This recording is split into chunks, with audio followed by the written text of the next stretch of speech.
السلام عليكم ورحمة الله. صراع النفوذ في اليمن والبحر الأحمر، والكل يسأل ما الذي يحدث خلف الكواليس. لنعود إلى الوراء.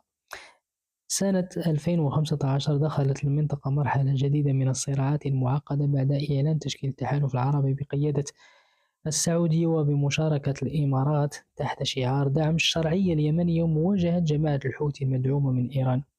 في بدايته بدأ التحالف متماسكا، لكن مسار الأحداث لاحقا كشف عن تباينات عميقة في الأهداف والوسائل بين أطرافه.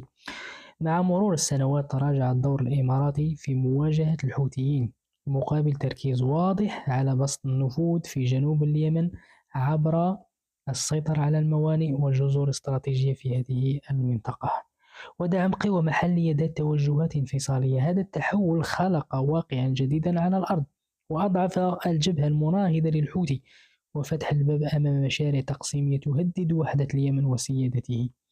التصعيد الأخير الذي وقع بين السعودية والإمارات في اليمن، والذي تمثل في استهداف سفن يعتقد أنها مرتبطة بقوى مدعومة إماراتيا، جاء وفق القراءة السياسية بعد محاولات لنقل أسلحة ومعدات عسكرية في تشكيلات انفصالية دون تنسيق مع الحكومة اليمنية الشرعية. بالنسبة للسعودية، لا يعد هذا الأمر مجرد خلاف تكتيكي، بل مساسا مباشرا بأمن اليمن وتهديدا صريحا لأمنها القومي، خاصة في منطقة شديدة الحساسية مثل البحر الأحمر.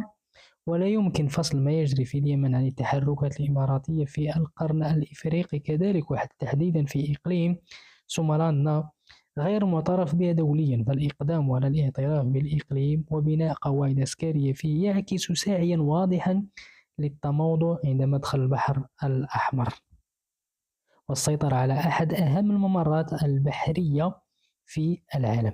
هذه الخطوات التي حظيت بترحيب إسرائيلي للأسف تثير تساؤلات عميقة حول الأهداف الحقيقية من هذا التمدد العسكري في هذه المنطقة.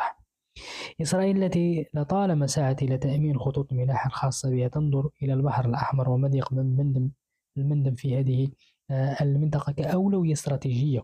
ومن هذا المنطلق فإن أي وجود عسكري حليف لها في هذه المنطقة يخدم مساعيها لتحويل البحر الأحمر إلى مجال نفوذ آمن بعيدا عن التأثيرات العربية التقليدية، وعلى رأسها مصر على رأسها مصر والسعودية. في خضم هذه التطورات يظهر الحوثيون كأكبر مستفيدين من تفكك المعسكر المناهض لهم. فبينما ينشغل الحلفاء السابقون بخلافتهم، يعزز الحوثي سيطرته على شمال اليمن، ويعمل على تثبيت أركان حكمه بدعم سياسي وعسكري من إيران، مستثمرا حالة الانقسام الإقليمي. أما إقليميا فتتشكل ملامح اصطفاف جديد. تركيا وقطر تعلنان دعمهما للوحدة اليمن والصومال، وتتبنيان خطابا رافضا لمشاريع التقسيم وهذه الكنتنة، يعني تقريبا يعني الكنتنة يعني وضع أسلحة في هذه المناطق وتكون مناطق يعني عسكرية تسمى الكنتنة. في المقابل تجد مصر نفسها في قلب المعادلة باعتبارها المتضرر أكبر من أي طرف في البحر الأحمر، لما ذلك من تأثير مباشر على أمن قناة السويس، شريانها الاقتصادي الحيوي، وهو ما يفسر تنسيقها المتزايد مع السعودية في هذا الملف.